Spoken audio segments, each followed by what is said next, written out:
Good morning. Thank you for coming in today, Sunday. We are going to go through chapter 6 again and chapter 7. In chapter 6, what we did before, we did cover the capacitor part. We discussed what the component is and we tried to fill it. And then we put the capacitors in parallel series. And finally, we moved to the chapter 7 where we basically put resistor and capacitor and sources of energy and discuss how we can handle it if the input excitation is a DC excitation input. Well, specifically, we had a unity function or a step function, or we had a DC input and a switch. For these type of excitations, we were able to come up with a simple formula, as long as it's first degree, to come up with the time domain response, initial values, infinity, values at the infinity or steady state value, as well as the time constant. We are going to go back to chapter 6 again, and this time we are going to talk about inductors. One of the things you might have learned from the course so far is that the course is a lot about modeling. It is going to happen in everyone's lifetime, and you're going to see many incidents in your life that you can actually draw parallel with something that a study has gone through that. So for example, you have, in your discipline, you're coming from civil engineering, and the concrete and the strength of the concrete could be modeled. You're doing mechanical engineering, and the spring could be modeled. Many things in the real life, or even social life, you can model this. So one of the lessons we have learned is to do modeling, and for the inductor, I'm going to continue doing the modeling as well. So what is an inductor? Before I begin inductor, I want to refresh your memory as to what was a resistor. If you remember, we said a resistor is going to be like a tunnel. I have a tunnel, and this tunnel is basically connecting the left and right of the Church Street, Rogers Tunnel on top. And at that time, we said that this tunnel is going to have a number of parameters, a number of conditions, constraints. First of all, the tunnel is a glass type of a tunnel, and it imposes itself upon us as a geometry of the tunnel. The floor is going to be producing some frictions. As we walk through the floor, we are going to face some sort of friction, and that's resistance. The air that is inside the tunnel is going to cause us to spend more energy to go from one side of the tunnel to another side. We were able to modestly model that specification. But this time I want to ask you to focus on a different behavior we might be observing inside the tunnel. This time I want you to study the order, the organization, the sequence of people who go in. If there is only one person, that's fine. So that's one person, and it goes. There is no rush from the behind, and there is no anxiety at the front. So basically all that happens for that little electron would be the physical geometry and the frictions and resistance. But what if it is 8 a.m. in the morning and there are a huge number of people who are actually going through the tunnel? So there are a number of scenarios you can imagine. One scenario is that actually students are moving through the tunnel in a very organized way. I'm moving from this side of the room to another side of the room, and I watch my front, and everybody from my behind is going to watch me, and we're going to maintain the distance. I'm going to maintain the distance, and it's going to be the same distance as I'm capturing the event inside the tunnel. So that's kind of a steady flow of people coming from one end to another. Now, imagine a different possibilities and scenarios. What if suddenly a class that has been taking place here has ended, and suddenly a huge flux of people and students are actually coming in and want to go through the tunnel. You can see it's like a river. So people are coming in, and suddenly a difference of a push, a difference of organization is demanded. People are supposed to move faster now. While they have been moving in a very relaxed pace during the tunnel move, now they are required to move faster because the demand is coming in. The more and more people are coming in. Suddenly you can see a pressure is building up. And this pressure has nothing to do with the friction or the physical geometry of the tunnel, in one sense, of course. It is all about, hey, move faster, go sooner. That's what happens. This change is going to manifest itself on the person who is actually entering the tunnel and on the people who are inside the tunnel. Everybody feels at edge. That edgy feeling, the feeling that I'm going to have, or everybody in that tunnel is going to have, is going to manifest. We are going to model that as an inductor. As you can see, I'm talking about the change of pace, not the pace itself, the change of pace. And if you imagine this is a river, if the river is fine and suddenly there is a flood, you can see water on top of each other, and you can see the flood is coming in and flowing through the canal. So I'm asking you to think of not the current itself, but the change of the current. This change of the current manifests itself on the part of edginess, on the part of resistance. People would say, oh, I'm hitting my friend at the front, my feet and his feet or so. So basically I'm going to pull back a bit. That pulling back is my resistance. It's called inductance.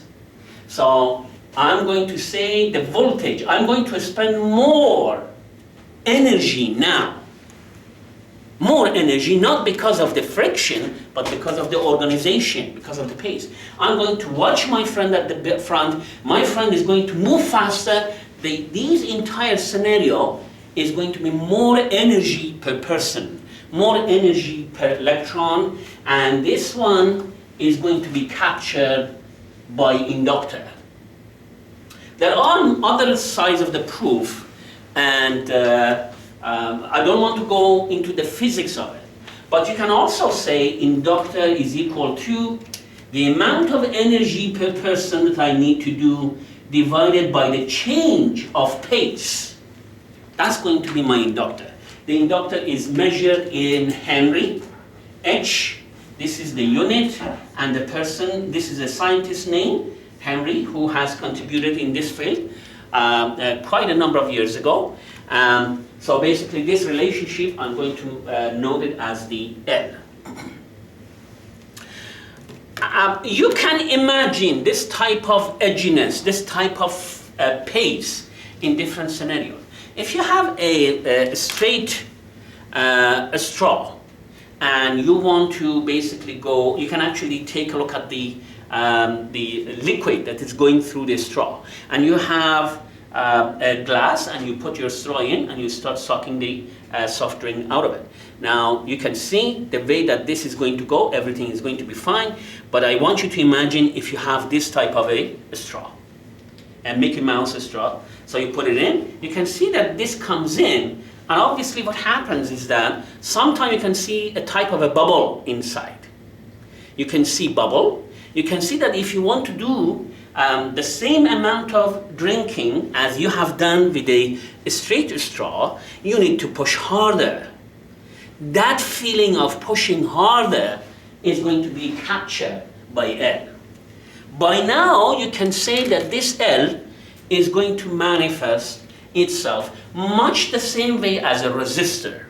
So if I put inductors inside parallel series, my expectation by just simple understanding of what it is that parallel inductors should behave like parallel resistors, series inductors should behave like series resistors. We are going to go into that in a moment. But before I go, this is, we are going to declare this my component law for the inductor, and I would like to see how much energy this one is going to store. Obviously, this is called a storage element in an ideal scenario. It is storing itself and it's releasing itself. So let's take a look. We have the definition of P. P is equal to V times I. And as we discussed that in chapter 1, V and I are basically instantaneous. It's every time point I can find a V and I, and I'm going to have instantaneous P. So basically in time domain. Now, I have P as equal to V. I'm going to have L di to the t specifically for this component times I.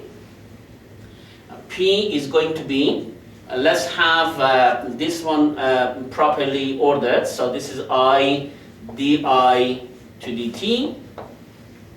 Now if I want to find energy, W is equal to P dt. So if I multiply this by dt, the dt is gone. It's going to be integration of I di times L. Now in this class and in this course, L is constant. Obviously L could be changing in both time and many other factors, but because L is constant, I can actually take it out. So I'm taking this out, it's going to be L, and then I'm going to have the integration of I di. Obviously, I can assign the two boundaries for this. This is going to be I at times t1, for example, and this is going to be I at times t2. So the integration of I di, what is this one? It's going to be L. L is constant, as we said. Integration of I di is going to be I2 divided by 2. And if I impose the limit I of t1 and I of t2, my response is going to be L I of t1 to the power of 2, t2 to the power of 2 divided by 2 minus L I of t1 to the power of 2 divided by 2. Now if I imagine that the inductor has been in the resting mode, which means there is no initial energy stored in it, there is no initial current inside, this is going to be, in that assumption, with that assumption, this is going to be 0. So generally speaking, the energy stored in the inductor is Li to the power of 2 divided by 2. Sometimes it is 1 over 2 Li2. That's different types of representation of this. Now, I forgot to say something, and that is the schematic. As you can see, the schematic is pretty much the same as this straw. So the schematic is going to be a spiral. The value is going to be L in Henry. Much the same way as the capacitor, the voltage and the current of the inductor are not necessarily linked in terms of convention, but for simplicity reason, I would like to actually follow the same thing that we have talked about in terms of resistance. So if this is plus minus, I'm going to make an assumption that I is actually entering into the plus node, into the component, and leaving on the negative node.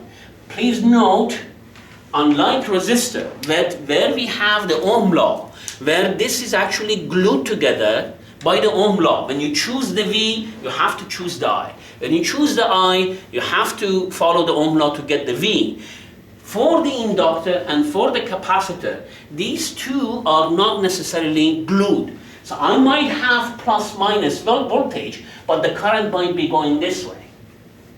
But I would like to have this for the simplicity reason and to take it to the next stage. So what did we talk so far?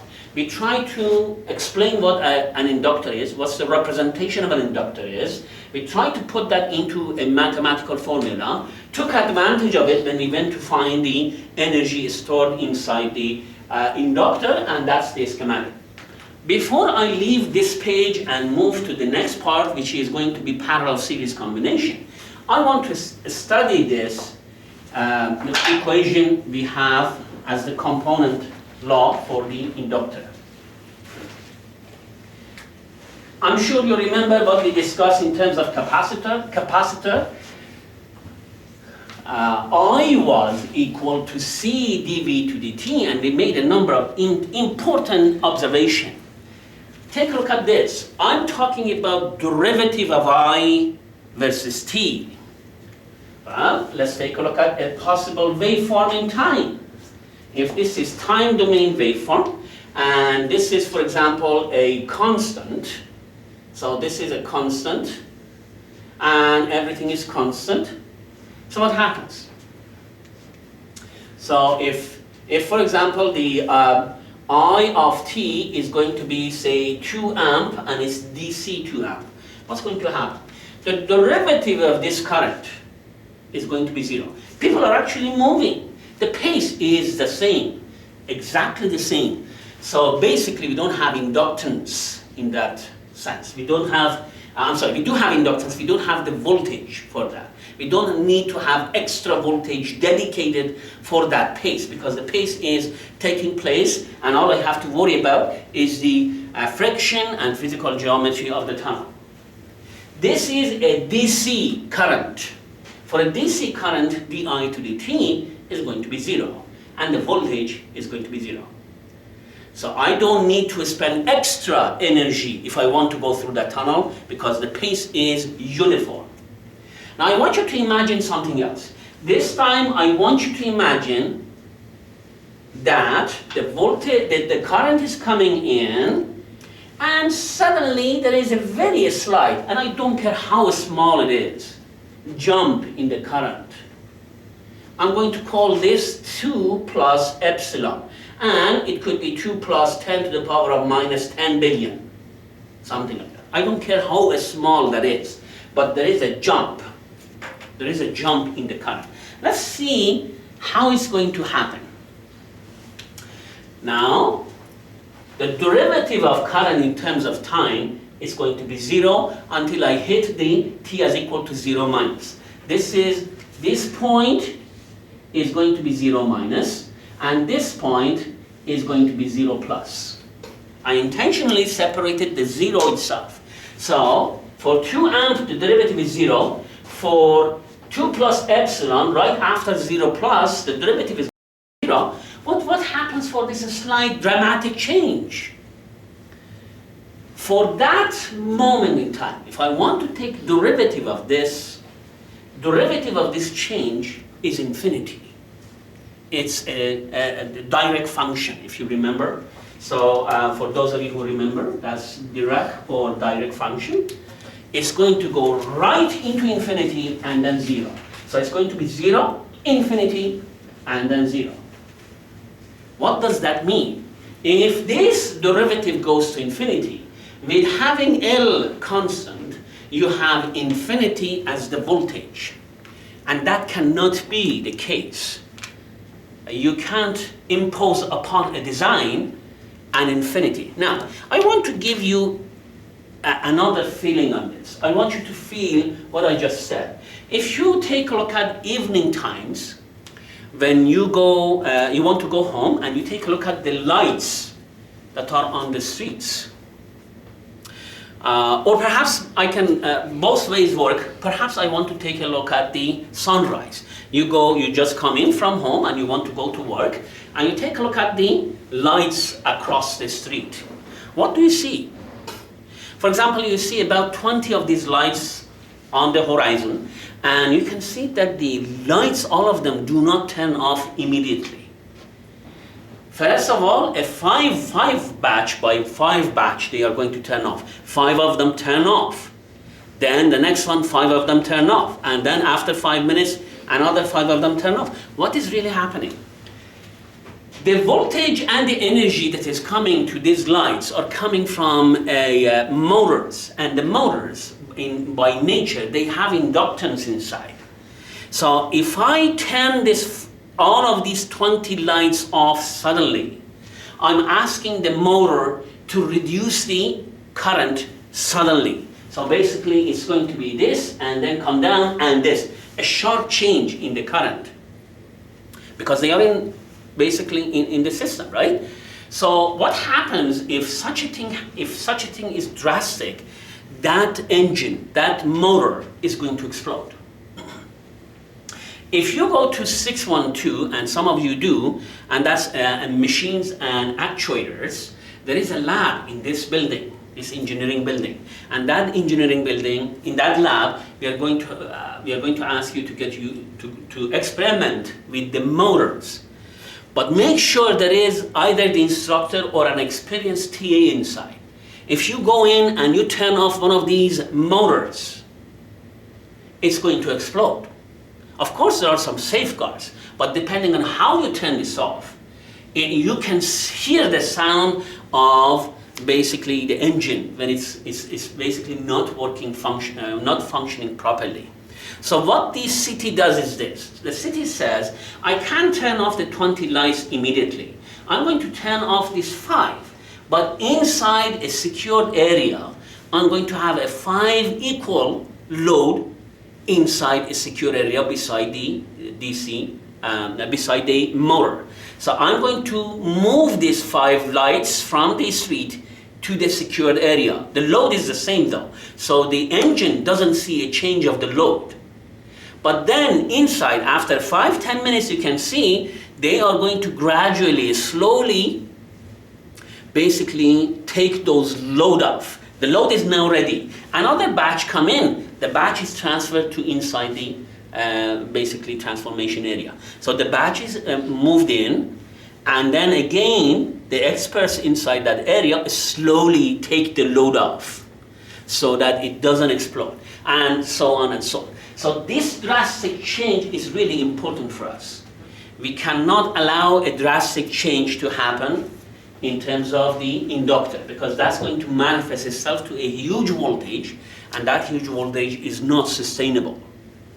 And that's going to be actually a building block for us. We are going to say that an inductor, the current of an inductor does not change drastically.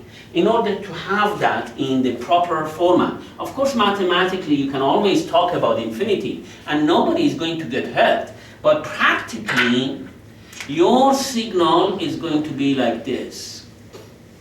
That's my I. This is I of L. Now if I ask you to focus on any point in time, if I ask you to focus on this point, the value of the current before and the value of the current after is the same.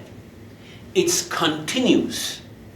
There is no drastic change. If I take a look at 0 minus, at 0 minus I'm going to have 2 amp, and at 0 plus I'm going to have 2 amp. If we come to this understanding, it means that if you want to have an inductor which behaves properly, the inductor is going to hold the current. If you let it go, the inductor is going to hold the current. So if you have a 2 amp and you switch the topology, the best behavior you could expect from the inductor is this. The inductor is going to hold that 2 amp for 0. T is equal to 0. It's going to hold it. Because it's a current that is being held, it's going to act like a current source. So for just a moment in time, I can actually, just on the 0, I can replace this with the 2 amp I was just talking about.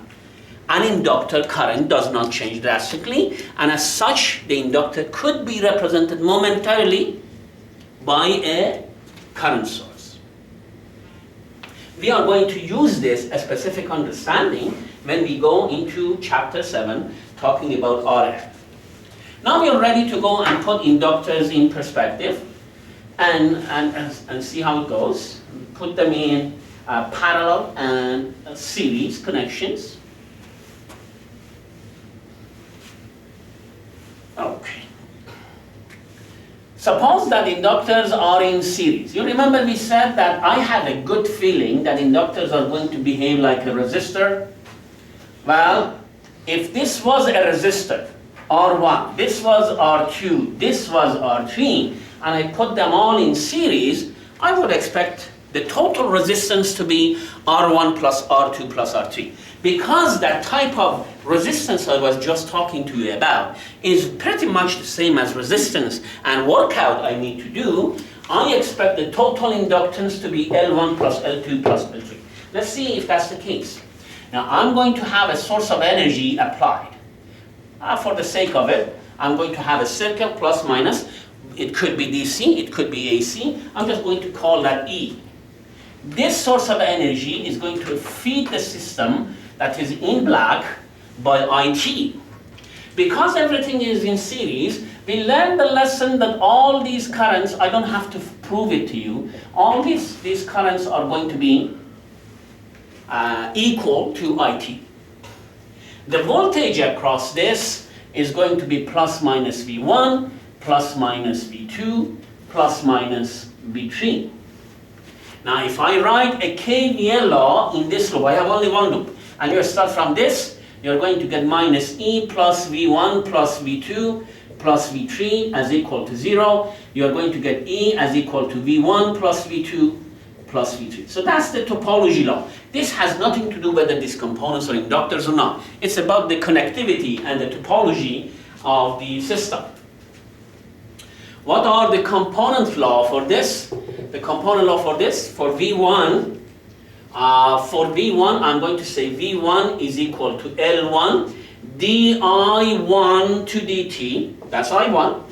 For V2, that's going to be L2 di2 to dt, that's I2. And V3 is equal to L3 di3 to dt. It's pretty much straightforward to say that this is E as equal to V1 is that L1 dit to dt, L2 di2 to dt, L3 di3 to dt. So that's very simple. And since they are in series, since the currents are the same, I can factorize this. So what do I get? Let's factorize this one. It's going to be E as equal to L1, L2, L3 times dit to dt. So far so good. We studied this structure. But if you remember, another thing as an engineer I hope you have learned from this class is engineers would like to have a specific attention and focus. So sometimes engineer says, I want to just focus on this area and I want to replace everything else that you see with a small, simple design. Simple-mindedness is actually the job of an engineer. So let's go and say, I want to replace this entire structure with one inductor. I'm going to call this LT. The same force is going to apply. The same force, E, and the same current I expect, because I want these to be equal. And this IT, of course, come in, and IT goes in. Because these two are in parallel, or even if you write the Kcl law, you can imagine that this voltage is going to be Vt, which is going to be E. So this is Vt as equal to E, because they are the same, right? Or you can call it Vt and write the Kcl and verify this. So what do you get?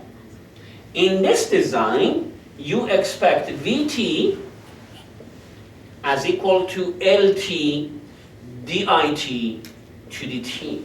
This equation is supposed to be this one.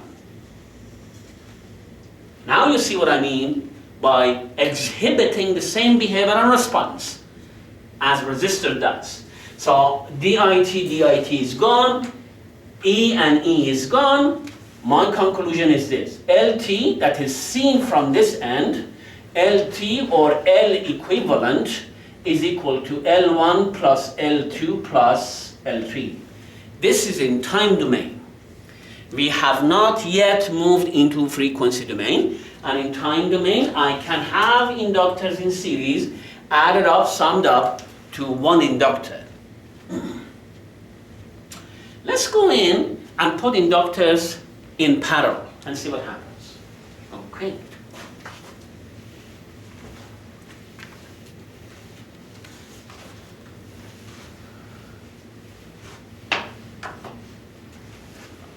Let's go back. Well, from chapter 1 we learned that if components are in parallel, they basically, through topology laws, we learned that the voltages of all the components in parallel would be the same. If I have L1, L2, L3 are in parallel, this is L1, L2, L3, this voltage, these voltages would all be the same. So this one is going to be V1, V2, V3. They are the same, so I don't have to label them as V1, V2, V3. I'm going to say this is VT, this is VT, and this is VT. So these are the same. On the other hand, the IT that is coming in is going to go in. There is a single node you can see on top, people moving in, and they are going to go through different wings of this accordingly. So IT comes in, part of it goes, as I1, part of it as I2, and part of it as I3. Kcl law this time says, for that single node, IT has equal to I1 plus I2 plus I3. That's the Kcl law, topology law. Now I want you to take derivative of both sides in time domain. Okay, and as you can see, we are doing everything in time domain. di1 to dt, di2 to dt, di3 to dt. Okay, so far so good. It was all about this. Now in terms of component law, V1 is equal to L1 di1 to dt. V2 is equal to L2 di2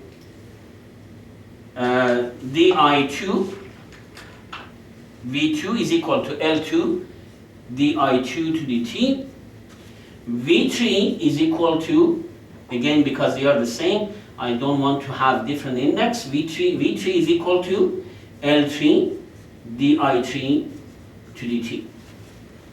Because I'm in the need of di to dt, I'm going to extract this di to dt from the equations and put them in. So di1 to dt is V1 divided by L1, di2 to dt, V2 divided by L2, di3 to dt, V3 divided by L3. Because VTs are all the same, they are the same as E, I can factorize VT and I can have this in the form of 1 over L1, 1 over L2, 1 over L3, VT. Once again, the objective on an engineer is, can I shrink everything that I see here with one inductor? So I want to actually replace that part with an equivalent design. You can call this LT, you can call this L equivalent, but I want to have the same force applied. I want to apply the same force. This is E or VT, this is IT. I want to have the same IT to go in. Obviously there is only one node on top. This is my reference node. If you write the Kcl law, these currents will be the same. And if you take a look at these two, write the KVL law, these voltages would be the same, and I'm going to call that VT anyway.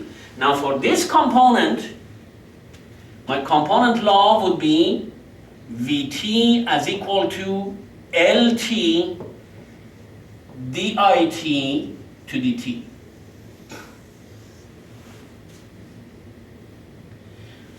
dit to dt, I want you to extract it from this side. It's going to be VT divided by L equivalent.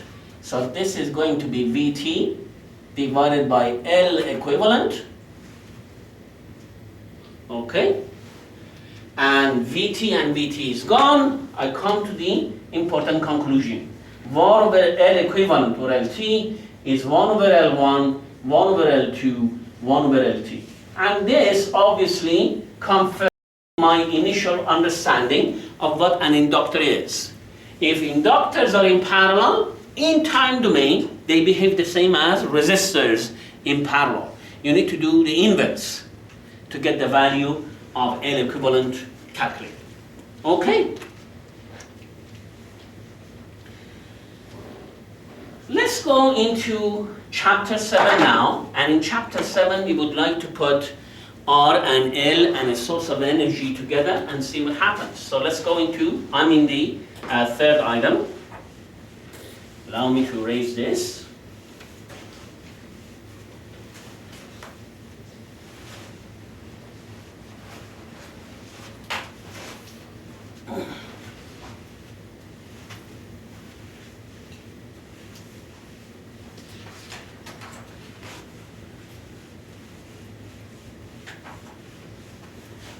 Okay.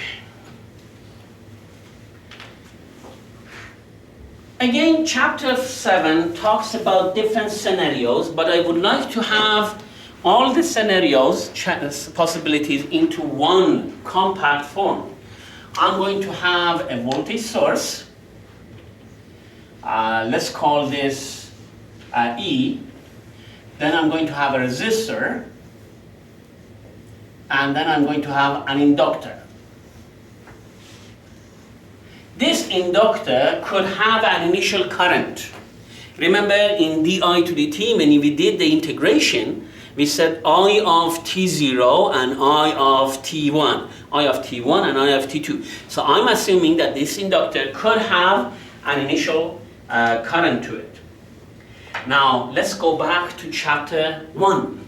In chapter 1, when we discussed, or chapter 2, when we discussed the components, we said for every component that you need to assign voltages and currents. You know the voltage of E. You need to assign the current. That the red one's going to be the unknown, the red and the blue. So when I get to the resistance, I'm going to have IR. When I get to the inductor, I'm going to have IL. The Ohm law obliges me to have the polarity assigned correctly for resistor. Although I'm not obliged to use the same for the inductor, I don't mind to actually follow that because it's going to give me a lot less difficulty and challenges. So, how many unknowns do I have? 1, 2, 3, 4, 5. I need 5 equations to solve the system. Now, if you remember, we would go in and we say, how many loops do you have? How many nodes do you have? You have one loop, that's very obvious. Okay, so let's write KVL before I go and discuss the KCL. KVL says, if you start from here, the arrow, this is my loop, and the direction clockwise for the comfort of mind is going to be minus E plus VR plus VL as equal to 0. Minus E because I hit the minus sign, plus E plus VR because I hit the plus sign, plus VL because I hit the plus sign first. That was the KVL law, just in case you might have forgotten about it. Now take a look at the Kcl law. The Kcl law says identify the nodes.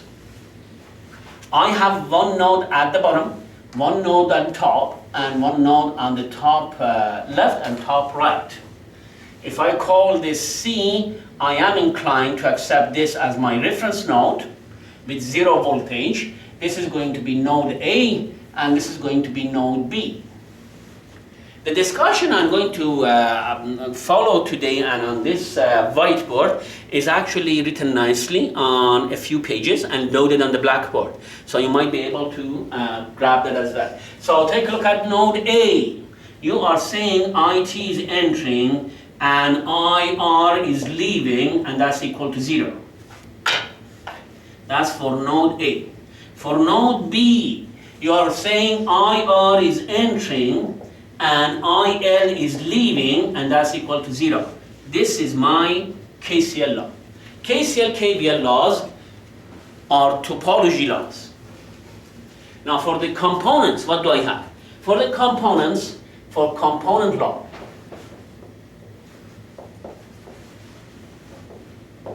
I'm going to have VR as equal to RIR for resistor, Ohm law, and for inductor we just talked about it, what the component law is.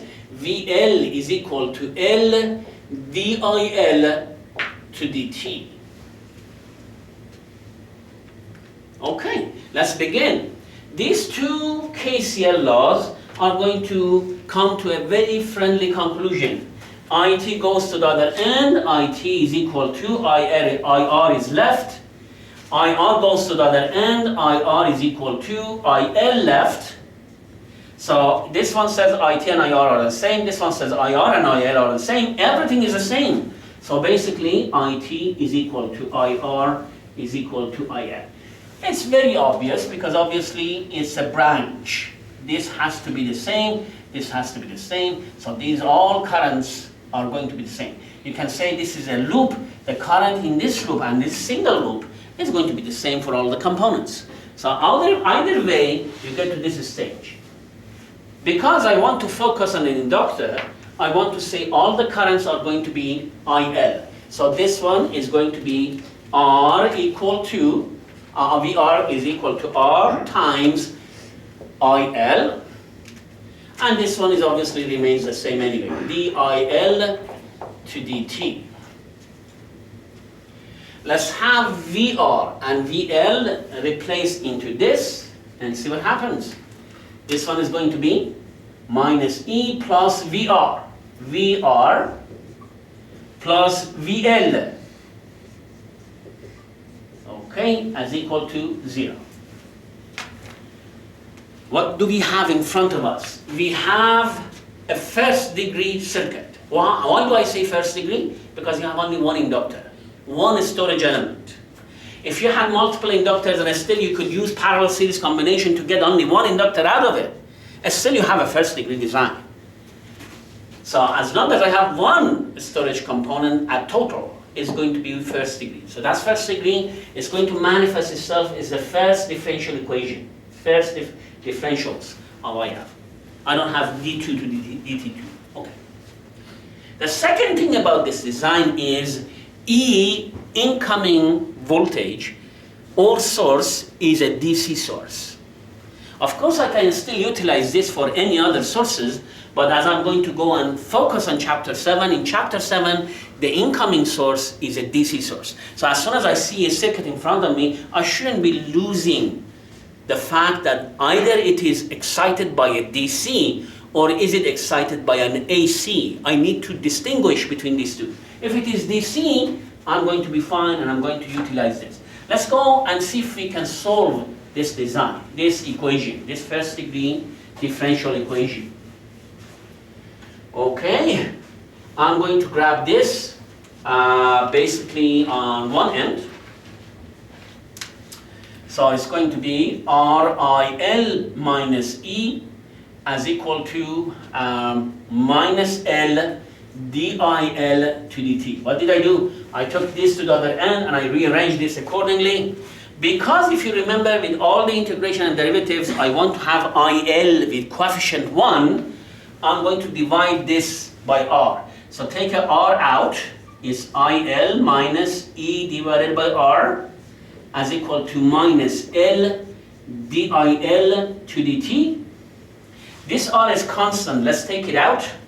So this one is going to be IL minus ER is equal to minus LR dI to dt.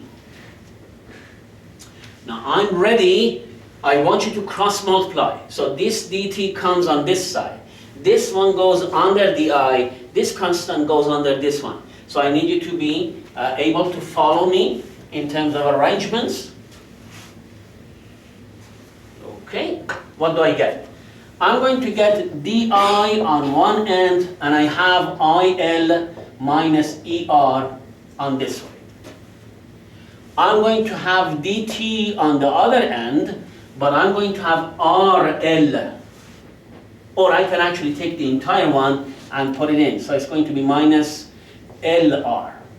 So I took this under the denominator, under the fraction, denominator, in that sense. Okay. Now we are ready to play with this. We are going to take integration of both sides. So let's do integration. We are solving a differential equation anyway. Of course, the differential equation has a friendly solution. You should have seen that last term. I think many of you have had the differential course. So let's take this constant out. It's going to be minus 1 divided by LR. I just took this out. The minus sign really doesn't matter. Then I'm going to have the integration of dt as equal to, that's going to be equal to, then I'm going to have the integration of di divided by IL minus ER. Of course, during the process I forgot that this is actually index L. In many textbooks, in order to avoid the mistake I just did, people, when they get to that differential equation, they say, let's ignore the index. All the ILs are actually I, because I don't have to worry about the index later. Now, since you're taking the integration, you need to impose the limits. This is t dt. I need you to have the limits in time domain. This is going to be t0 to t.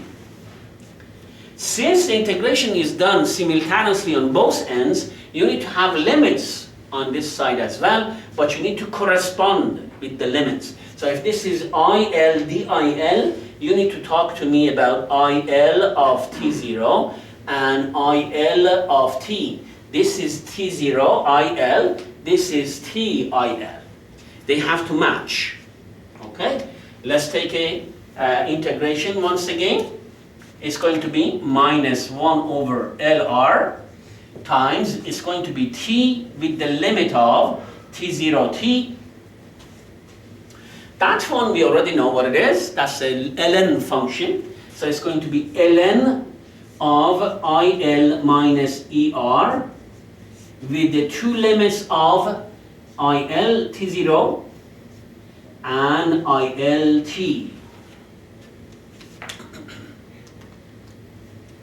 So far so good.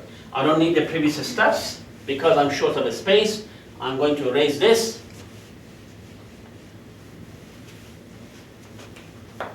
Okay. Well, once you put this limit inside, so it's going to be, and the next time you put this one with subtraction in mind, so this is going to be ln of IL of t, that's what I want to find anyway. The entire process is just to find this guy, minus ln IL of T0, it is given, so I'm assuming that the inductor has an initial condition, that is IL of T0, minus E divided by R.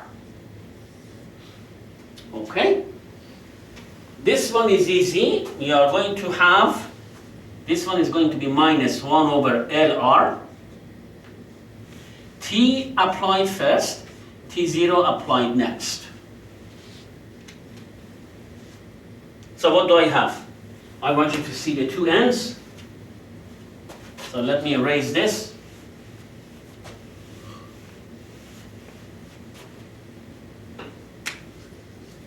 This is ln minus ln. We already know from a simple math that this is going to be the division. IL of t minus E divided by R. IL of T0 minus E divided by R. Because ln is a nonlinear function and sometimes not friendly, we would like to do the unti function on both sides and transform this to an exponential form. So far what did we have done? On the right hand side we took care of the integration of dt. On the left hand side, on the right hand side we took care of the integration of I divided by di divided by I. So it came to be a log function and a t function at the left hand side. We would like to present this in a very friendly form that is usually a natural exponential form. Let's do the unti function on both sides. So this one is going to be e to the power of minus t0 divided by L divided by R. And I would like to keep L divided by R the same form as it is because I'm going to call this a name. So is equal to, and this one is going to be IL of t minus E divided by R divided by IL of T0 minus E divided by R. Now, The entire purpose is to find IL. If I find IL, VL I know. VL is equal to L dIL to dt. Derivative of I and then multiply by L, you've got it. If I have IL, I have IR. If I have IR, I have VR. If I have IR, I have IT. I solve everything. The entire purpose of this process we have gone through is to find IL of t. So I want you to cross multiply this, and here it is. This one is going to be IL of t0 minus E divided by R, E to the power of minus, intentionally I put bracket around, L divided by R, and the top is going to show itself on this side. Again, this is a constant. I want to take it to the other side.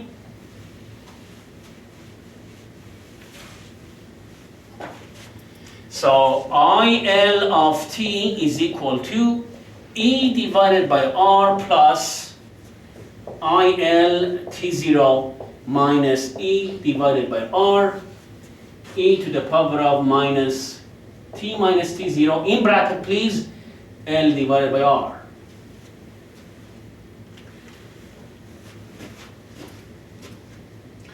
I want to, because this is a bit long for me, I want to have a special case applied, and I want to call this L divided by R, which is nagging me. I want to call this tau of L. This is a time constant, and the unit of L divided by R is in seconds. So this is tau of L, and I want to put T0 as 0 plus, and have the function a very simple form. So let's see what we can. And then we begin discussion. IL of t is equal to E divided by R plus IL of 0 plus minus E divided by R, E to the power of, since 0 plus 0, t minus 0 plus is the same as t, I'm going to have the t in, and then I'm going to call this tau L. Tau L, let's write it down. Tau L is equal to L divided by R. I may even forget about the index L, but that's fine. It's a time constant. We talk about tau in a moment, and we discuss that in details. So, again, so far, a mathematician helped me to go through the entire process right from the beginning to that. I told him or her what my model is. He sat down and he basically came to the end and he gave me this equation. It's now my job as an engineer to make a sense out of this equation. Now, let's have t go to infinity in that equation and see what happens. If t goes to infinity, that's e to the power of minus infinity. This part is going to be 0. 0 times this bracket is going to be 0. And all you're going to see is going to be E divided by R for this particular topology and connections. For t is equal to 0, what do you get? For t is equal to 0, basically that's going to be E to the power of 0. E to the power of 0 is 1. The bracket is left times 1, which doesn't matter. And then you have this ER is gone. IL of 0 plus is left. My inductor has an initial condition of IL of 0 plus, and at the end of the day, if I let it go for a long time, and that's the key word, the long time, the system is going to be E divided by R. Again, long time infinity for mathematician means differently from engineer. For mathematician, infinity, you can't say t is equal to infinity because it doesn't exist. You have to say t goes to infinity. For engineer, the rule of 10 applies. So if my time is 10 times tau L, I reached infinity. The rule of 10. So if you have a distance, a 1 millisecond, 10 millisecond is infinity for this system, for engineering point of view. 1 microsecond, 10 microsecond is infinity. So I need you to massage your mind and get around the word infinity. Now, when I want to see what this means from engineering point of view, let me make this a lot less crowded.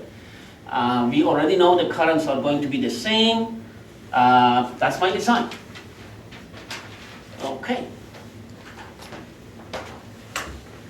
If I let go this system for a long time, infinity, my current is going to be E divided by R. But E is a voltage source. R is a resistor. E divided by R has a meaning for me. In order to get this, how can I do this? I let it go for a long time. The only way I can manifest E divided by R quickly from this design is as follows. I might have an E, I might have a resistor, right? And then, if I replace the inductor with a short line, then how much is the current that goes into this? How much is this current? Now take a look. You have a loop, E divided by R, that's going to be your EL of infinity. This understanding is going to help us make a decision. Another way of this is this. If people know that if you let the system go, even the tunnel, at the end of the tunnel, it looks as if the voltage necessary to go through the tunnel as an inductor perspective is going to be zero. Of course, I'm going to have a resistivity inside. I'm going to have frictions, airs, tunnel, physical geometry. But since it's a steady flow, from inductor point of view, it's going to be a short line. It's going to be a zero voltage. Zero voltage. And this voltage is only for inductance. If you have an incoming DC signal and you let the system go for a long time, an inductor is going to behave like a short line. That's what the engineer says. So if I want to find IL of infinity, I'm going to replace inductor with a short line, and I'm going to find IL through a simple means. This is a pure resistive now. You don't have resistor voltage source, that's all. You don't have inductors. That's not going to be the first differential equation anymore. This is just chapter 4, chapter 3 concept. So you just go in, and depending on the complexity you have, you can use nodal, mesh, superposition, whatever you can. Just tell me what it is. Replace the inductor with a short line. I'm going to go in and I'm going to call E divided by R the steady state response. Well, it makes sense. A steady state means a long time, infinity. Now take a look at this one. Obviously, there is an element of t involved, which means it is transitional. It changes by time. This is called transient response.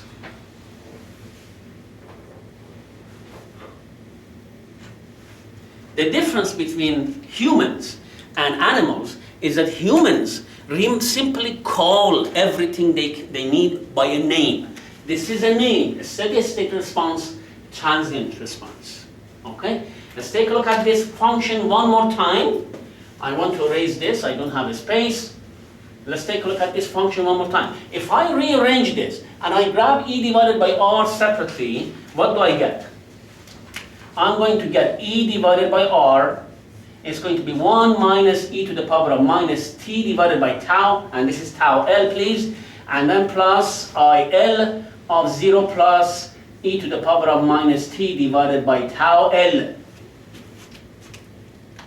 Now, you can see, other than the element of time, this response entirely depends on E.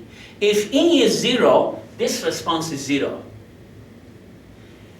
This response entirely depends on the initial condition. So, if I don't have initial condition, this is input excitation response. I have my input is E, and I'm going to call this input excitation, external of course, input excitation response. Many of you in many disciplines, civil and mechanical, you understand what an initial condition can do to a design. If E is 0, this is going to be called natural response. You see, it has an initial condition. This is 0, which means it's a short line. So the system is actually responding to inside components. Everything is inside. So this one is going to be natural response. Okay. Enough with naming of the components, and hopefully some of you come in and see these namings later in different courses. Let's go back and see if we can actually formulate this and have a steady engineering steps to solve any given inductive system. Okay.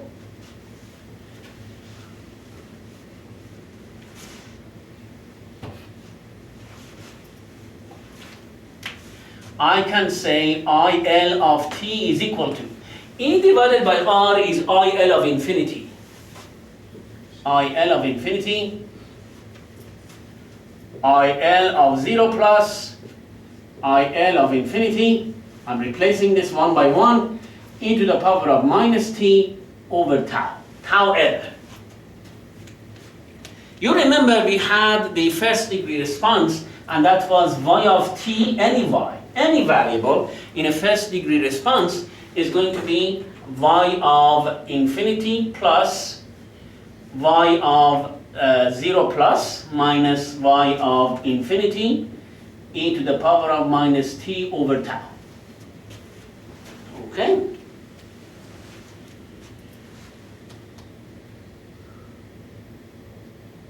What do I need to get this function rolling? I need y of infinity, I need y of 0 plus, and I need tau. If I have these three unknowns, my function is known. So I need to devise an algorithm, and again that algorithm is posted on the blackboard and handed out inside the classroom. I need to have an algorithm where I would actually find these components. Okay, remember that the DC function eventually, because of the time issues we discussed last time, is going to be coupled with the unity function, or a step function, or perhaps manifesting itself in the form of a switch. For example, this one. So I might see it with the switch in mind. So this is going to be my switch. This is a true DC now. Okay. Now, generally speaking, there is a switch in position A for a long time, and then it moves into position B later. So I'm going to say this is my door, and the hinge is here, and the basically this switch is going to move like this. So this is going to happen at t is equal to 0. So that's the circuit I want to write the algorithm for, and then I'm going to make it more and more complex. Step number 1. Identify the critical time points. The critical time points are either identified by the unity function, or they are identified by a switch. So tell me, when is the switching identified? When is the switching event? Identify the critical time points. Time points. In this case, I mean switching events, switching times. Critical time points could be coming from the unity function. Step 2, just to be able to see it differently, I'm going to use different color. Step 2, draw the circuit topology before and after each switching time. Draw the circuit topology. Don't rush into solving this and putting the equation and finding the unknown. Circuit topologies before and after each switching time. So you might have 2, 3 switching times. We are not going to test you for more than one in this class, but generally speaking, if you have more than one switching time, you need to have the topologies drawn for each one of them.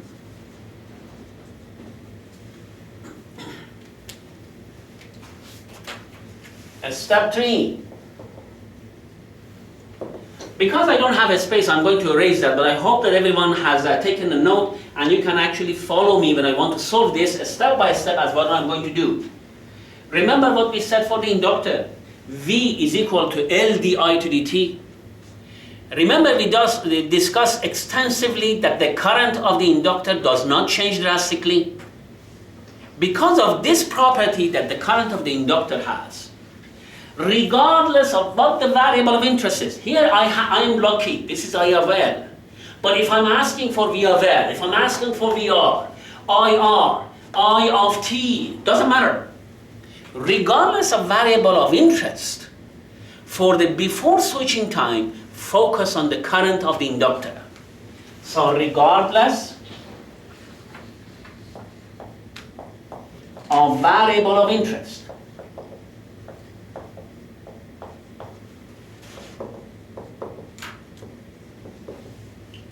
focus on the current of inductor. Okay? As part of a step 3, which I'm going to use the same color, now I need you to find IL of 0 minus. IL of 0 minus. I want you to find this. How do you do this? Typically in the course or in the exam or the question we say the switch has been in position A for a long time. What does it mean? It means the position has been in position. The switch has been in position A from minus infinity 2 days ago until 0 minus. 0 minus. Let me draw this one more time. I just want you to feel this. This is my T.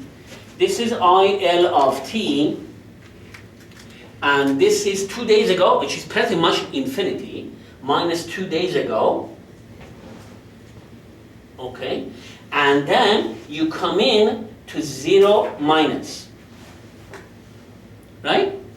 This 0 minus is actually infinity to this guy. If you have been here on Wednesday, for example, 3 days ago, I would look to you like infinity. This is a long way to this. If you just born 10, 15, 20, 30 years ago, I look like infinity to you. This is 0 minus. The system has been there for a long time. It has been there for a long time. The key word is a long time. So I want to find IL of 0 minus. When I say IL of 0 minus, I mean replace the inductor with a short line and tell me how much IL of 0 minus is. So I need you, because of the word long time, I need you to replace the inductor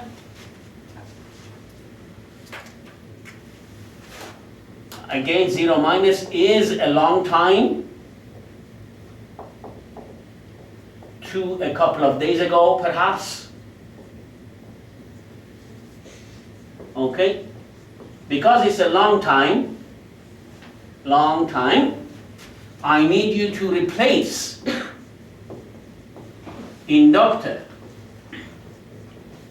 with a short line, and then you have a pure resistive network. Resistive network. What I mean pure, I mean it doesn't have capacitor and inductor. You have a 0 degree network. This is a resistive network or circuits. Okay? You use the superposition, nodal, mesh, whatever technique you want to do. Tell me how much IL of 0 minus is. Why? Because in the next step, I'm going to claim IL of 0 plus is the same as IL of 0 minus. That's why. I need you to find IL of 0 minus. That's one of the tasks you have, looking at my equation. You need to find this. In order to find this, you need to rely on the circuit before the switching event. You find IL of 0 minus, and then you say they are the same. Okay? So, step 3, step 4, I found IL of 0 minus. Step 5. Now, either I'm lucky and the voltage, the current of the variable of interest is IL, which you already have found what is IL of 0 plus. You already have found it. That's what we wanted to find. But sometimes the variable of interest is not the current of the inductor. For only a moment in time. And this moment is epsilon. And what I'm saying is that t is equal to 0 plus, just for this moment. Replace the inductor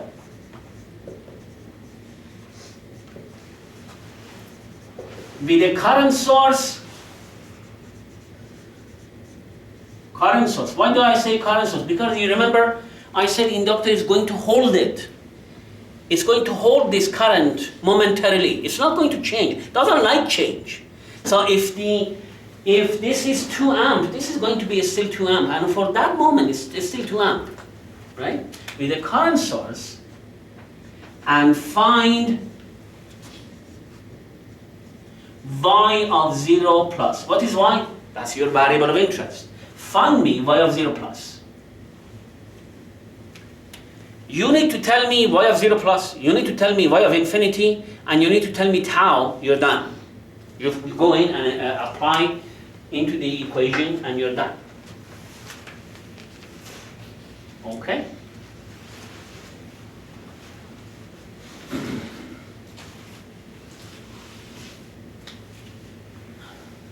I'm done with 0 plus. Step number 6. The job is now for y of infinity. How much y of infinity is? In order to do that, again, for that topology, I'm going to let the system go for a long time. Again, the key word is a long time. When I do that, I'm going to replace, once again, for the second time, replace inductor with a short line. But remember, this is a new topology now. The short line you used before was for a different topology.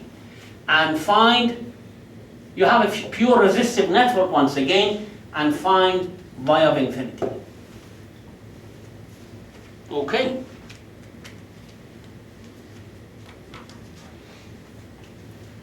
Step number 7,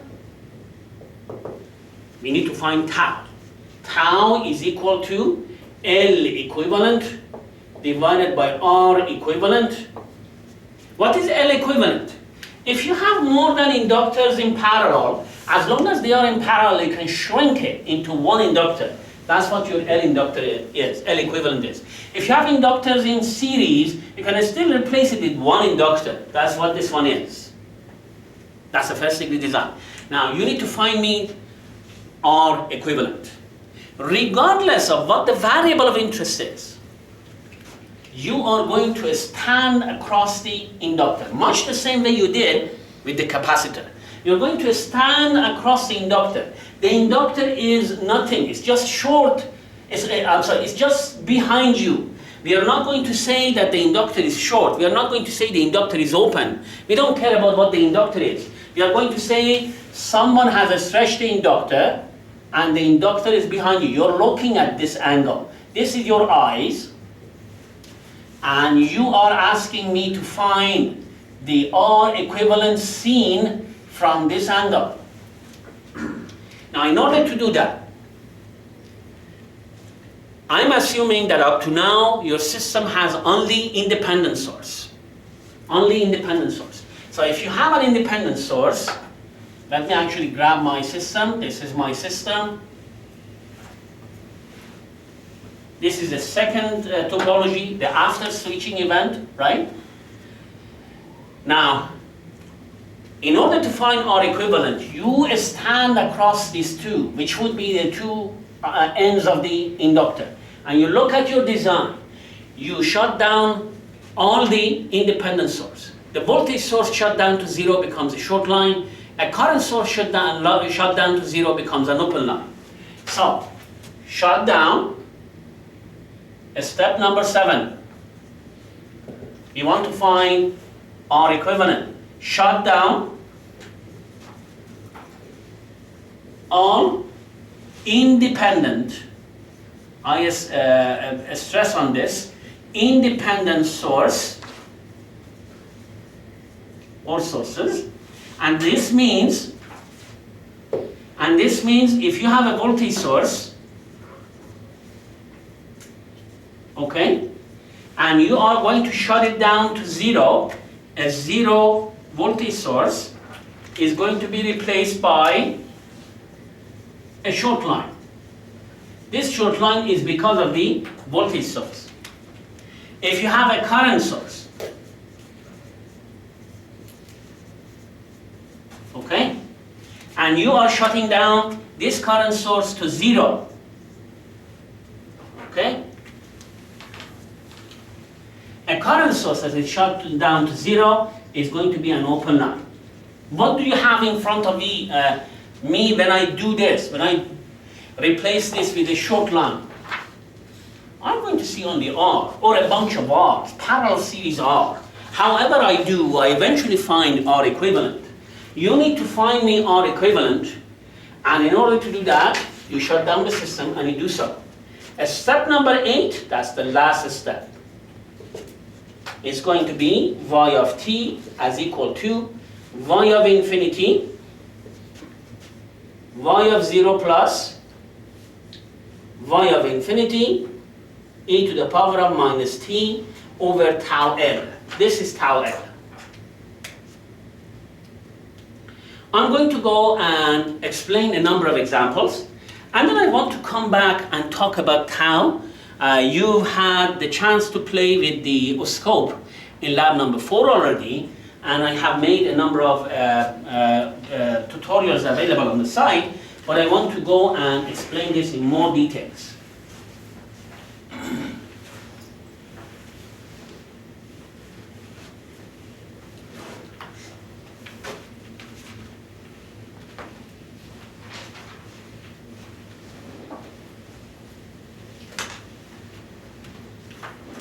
Okay.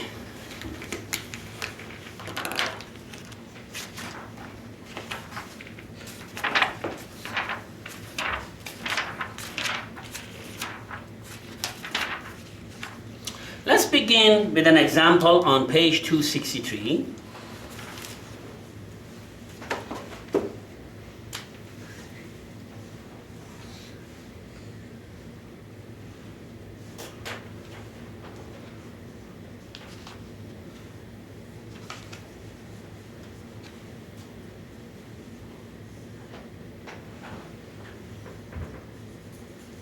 This is 12, 4, and then 16, and then the inductor. And the inductor current is of interest. So, thanks God, I'm trying to find IL of t. The switching event takes place at 0, and the arrow tells me how the switching is going to take place. I don't have to have more details. That's all I need. It tells me that the door is opened at t is equal to 0. What does it mean? It means the door was closed before 0. That's what it means. So the door was closed and then it opens. I need to understand that. Now, the first thing I do is this, a step back. Do you have only one inductor? Yes, that's first degree. Do you have a DC? Yes, you are in chapter 7. Where is your switch? That's your switch. You have one switch, you have one timing point, and that's t equal to 0. So you need to first verify if you are in chapter 7, because when we go to chapter 9, things are different. The input would be AC, and the situation would be different. So here is my case. Well, what did we say? Identify the critical point. The critical point is t is equal to 0. Tell me two topologies. The switch closed, the switch open. The switch was closed for 0 minus and minus infinity, and the switch is open for 0 plus and plus infinity. So I have two topologies. One topology is this, 2, 12, 4, 16, and then inductor. Right now, do not replace with inductor with anything. Just calmly go ahead and draw your topology. 40 volts. I have 2 Henry, and this is the current of interest. This red tells me the switch was closed for a long time, and then at t is equal to 0, someone came in and pushed the hand and opened the door. The door is now open. I'm trying to draw the second topology, and in that second topology, the switch is open. I want to draw the complete topology. I'm going to talk about that in a moment, not to worry about it. So that's 2. This is open. Then it's going to be 12. Then it's going to be 4, 16, and then this is 2 Henry, and then this is going to be plus minus 40 volts. So let's go back, label this time-wise properly. So this is going to be t less than or equal to 0 minus. This one is going to be t greater than or equal to 0 plus. The variable of interest would be IL. Okay?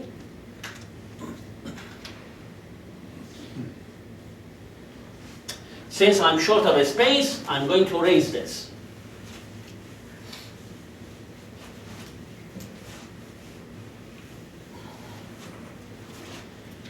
What do I need this for?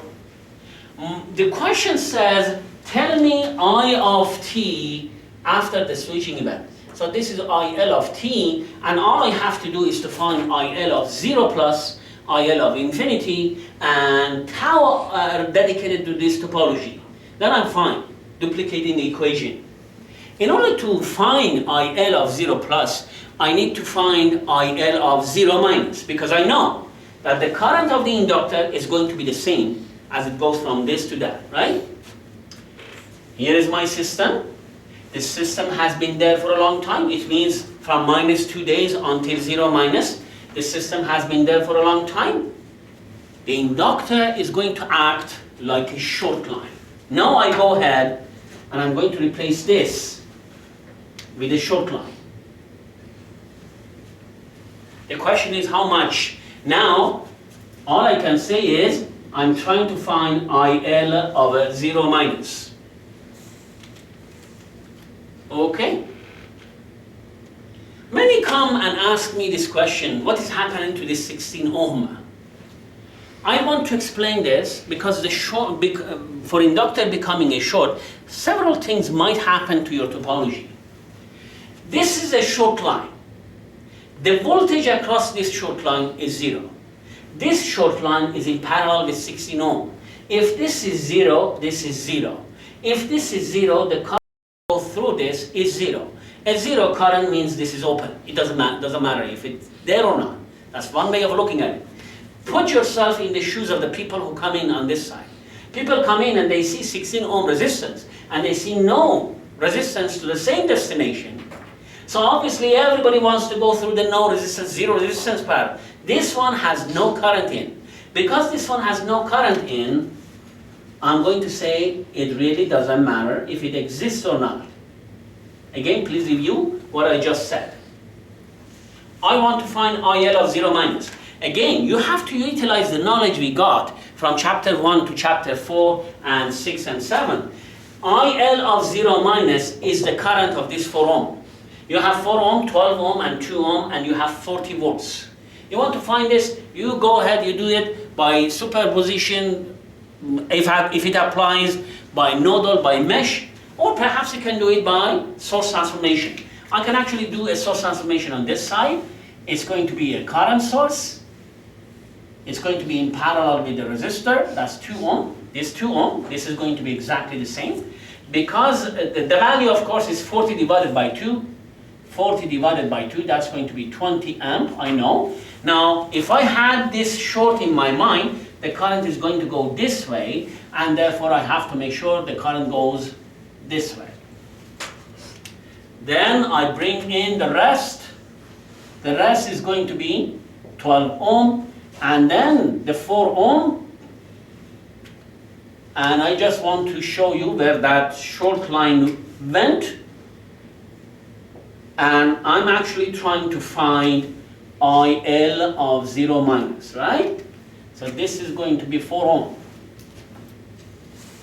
I just shift it to the front so that you can see 12 ohm and 2 ohm. And the reason I did a source transformation is because I wanted to see all the resistors in parallel. So let's take a look at this. Okay. IL of 0 minus. I can utilize the current division principle now. 1 over 4 divided by 1 over 4, 1 over 12, 1 over 2 times incoming 20 amp. And this is going to be equal to 12, 4, so that's going to be 3 plus 1 plus 6, 1 over 4 times 20. Again, you are going to utilize your calculator and find the answer a lot faster. 12 comes on top, that's 3. 3, 1, 4, and 6, that's 10. And you have 20 in front of you. 20 and 10, that's 2. So this one is going to be 6 amp. Hopefully we have it right. Just one last time. 12, that's 3, 1, 6. And that's 3. That's 10. Yeah. So you found yourself IL of 0 minus, and that's going to be 6 amp. The reason we did before the switching event is that this is the only current that is going to be stable, reliable, and I can transfer it from before switching event to the after switching event. So I'm going to take this out, and I'm going to say, when I did the switching, IL of 0 plus is equal to IL of 0 minus as equal to 6 amp. That's why I've gone through this current divider principle and all the trouble to find it. Okay.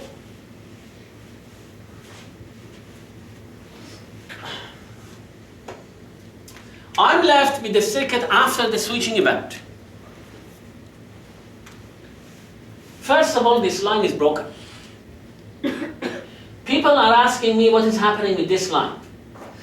Several, actually, inside exams in previous terms said there is a current that goes in. Remember, we talked about this in chapter 1, and we said that if I assume this as a collection of rooms and buildings and apartments, the current that goes in has to come back. So if I cut it by this line, the current that goes in has to come back. If it doesn't, then the current goes in, the current goes in, the current goes in. This part is going to explode.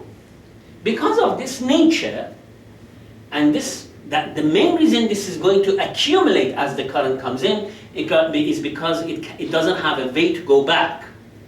Because this is 0, this line is also 0. You can also say that this part is actually not interacting with this part.